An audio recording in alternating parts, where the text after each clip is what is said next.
வணக்கம். காப்பிய கதைகள் கோவலனும் கண்ணகியும். புகார் நகரத்தில் அக்காலத்தில் மாநாய்கன், மாசாத்துவான் என்ற 2 பெருங்குடி வணிகர் தலைவர் வாழ்ந்து வந்தனர். மாநாய்கனுக்கு குணத்திலும் அழகிலும் சிறந்தவளாகிய கண்ணகி என்ற 12 வயது நிரம்பிய ஒரு பெண் இருந்தாள். மாசாத்துவானுக்கு பண்பிலும் கல்வியிலும் மேம்பட்டவனாகிய 16 வயது நிரம்பிய கோவலன் என்ற புதல்வன் இருந்தான். பெற்றோர் நல்ல நாளில் இவ்விருவருக்கும் சிறப்பாக மணம் புரிவித்தார்கள். கோவலனின் பெற்றோர் அவனுக்கு ஒரு தனி இல்லம் அமைத்து நன்முறையில் இல்லறம் நடத்துமாறு கோவலனையும் கண்ணகியும் அதில் இருத்தினார்கள். அங்கு கோவலன் தன் மனைவியோடு தங்கி அவளிடத்து மிக்க அன்பு கொண்டவனாய் இவ்வாழ்வுக்குரிய அறங்களை நன்முறையில் செய்து வருவானாயினன். பல நாட்கள் சென்றன. அந்நகரத்தில் நாடக கணிகையர் மரபில் சித்திரபதி என்பாளின் புதல்வியாக மாதவி என்ற மிக்க அழகுடைய பெண் பிறந்திருந்தாள்.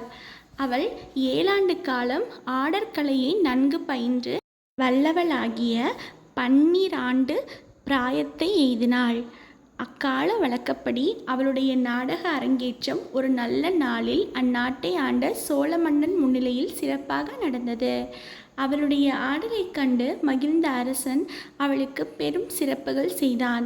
அரங்கேற்றம் நடந்த சபையில் நாடகம் காண கோவலனும் வந்திருந்தான்.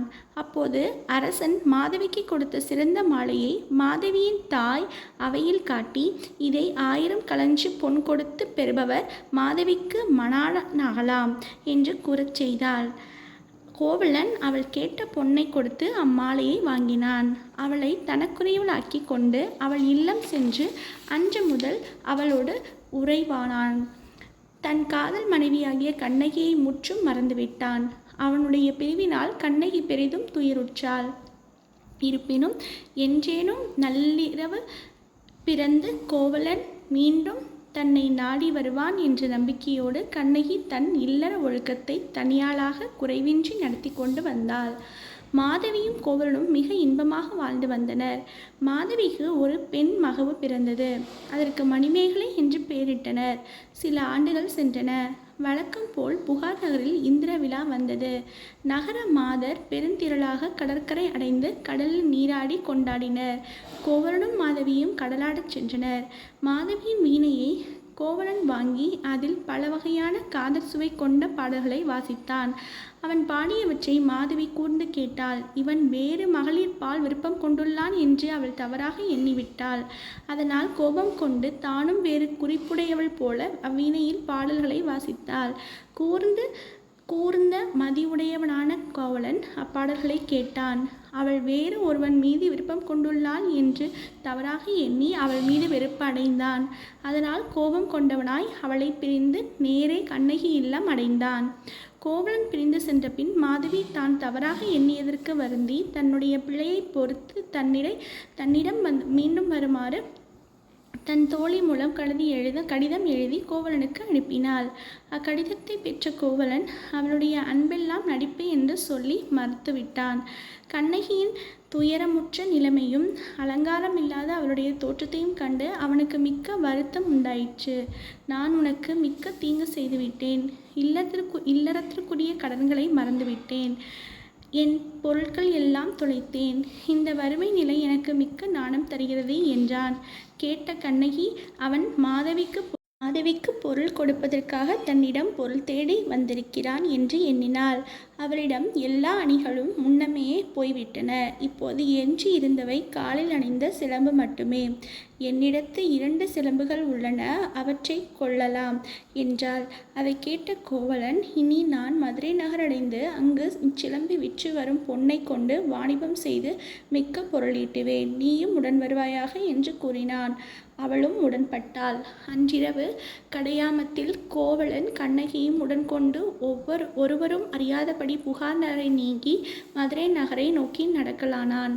காவிரியின் வடகரை வழியாக மேற்கு நோக்கி சென்று திருவரங்கம் அடைந்து பின்னர் தென்கரை வந்து அங்கே தவம் செய்து கொண்டிருந்த தவமுதியவராகிய கவுந்தி அடிகள் என்ற சமண சமய துறவியைக் கண்டு வணங்கினான்.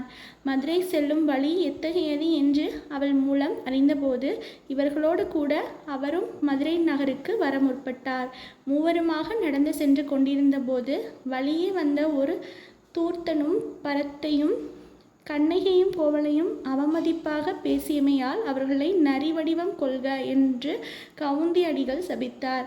உடனே அவர்கள் நரிகளாகி ஊளையிடவும் கோவலனும் கண்ணகியும் அவர்களின் பிழையை பொறுத்தருளுமாறு வேண்ட கவுந்தியடிகள் ஓராண்டின் பின்னர் மீண்டும் சுயவடிவம் பெறுவர் என்று தம் சாபத்தை மாற்றினார்.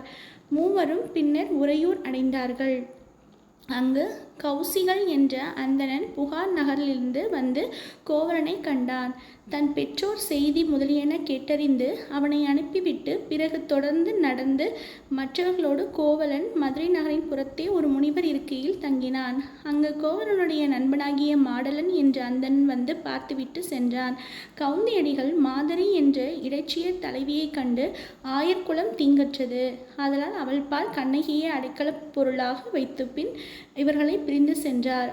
மாதரி ஒரு புதிய மனையில் கோவலனையும் கண்ணகியும் அமர்த்தி உணவு சமைப்பதற்கான பொருட்களை எல்லாம் சேகரித்து கொடுத்து தன் மகள் ஐயே என்பவனையும் துணையாக வைத்து மகிழ்வோடு இருக்கச் செய்தாள். தனியே இருந்த கோவலன் கண்ணகியை அழைத்து அவளை பலபட பாராட்டி தான் இதுவரை மாதவியோடு சேர்ந்து ஒழுகிய தவறான ஒழுக்கத்திற்காக மிகவும் வருந்தி கண்ணீர் பெருக்கினான். பின்னர் அவளுடைய சிலம்புகளில் ஒன்றை பெற்றுக்கொண்டு இதை நகரினுள் சென்று விற்று பொன் பெற்று விரைவில் திரும்புவேன், நீ வருந்தாதிருப்பாயாக என்று சொல்லிவிட்டு பிரிந்து சென்றான். கதையை அடுத்த ஆடியோவில் கேளுங்க.